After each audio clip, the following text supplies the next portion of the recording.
nous demandons quel sera l'avenir, 1, des enseignants et 2, des élèves du prévocationnel, puisque le prévocationnel est appelé à disparaître de notre système éducatif.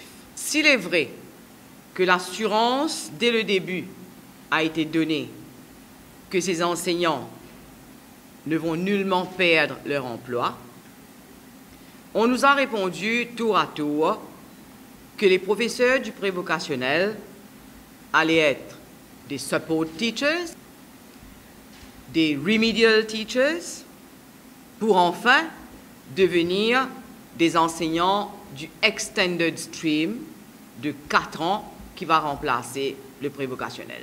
Pour ces profs, la promesse de leur offrir des cours qui mèneraient à un B.Ed in Prevoc n'a jamais été tenue.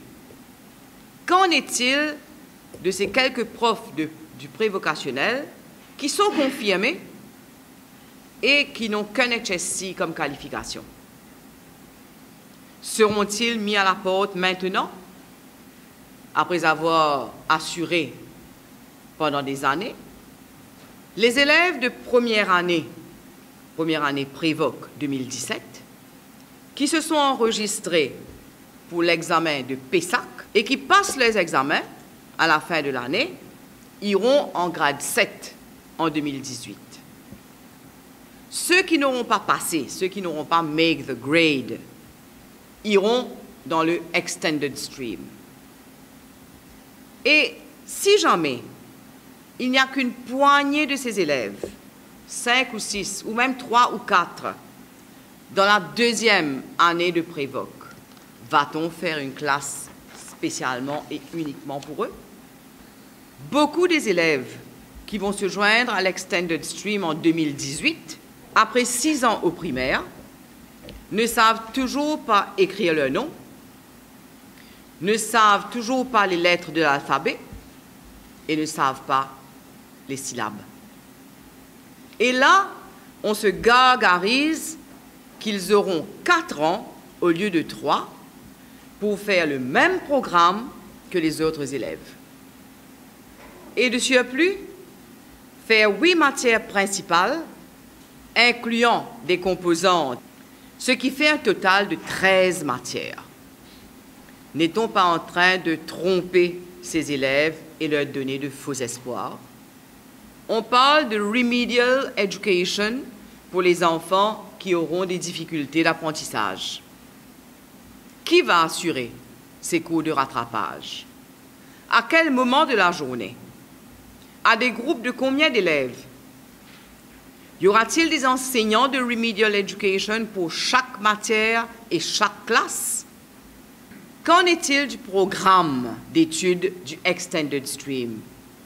Il n'y a eu aucune consultation, ni avec les stakeholders, ni avec les enseignants du prévocationnel, qui sont pourtant censés être impliqués dans le curriculum development. Le Extended Stream comprendra 20 élèves. Au dire de ceux qui ont travaillé avec des élèves ayant des difficultés d'apprentissage et des problèmes d'ordre social, c'en est trop. L'idéal serait des classes pas plus nombreuses que 10 élèves. Nous faisons un appel à la ministre de l'Éducation. Consolidons les cours de rattrapage dès les premières années du primaire ou même du pré-primaire d'abord.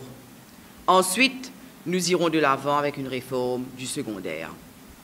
Ne mettons pas ensemble, dans la même classe, ceux qui ont des lacunes dans 1 ou 2 matières seulement et ceux qui n'ont pas acquis the most basic competencies. Que ces derniers, que ces enfants à problème soient mis dans une classe ou même une institution spécialisée où ils seront encadrés par des enseignants proprement formés, par des travailleurs sociaux et des psychologues. Nous entendons dire que le dossier prévocationnel Extended Stream a quitté le ministère de l'Éducation pour atterrir au bureau du Premier ministre.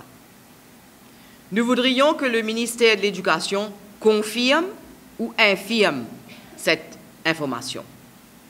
Nous demandons aussi au cas où ce dossier est au PMO, le nom de la personne responsable du dossier.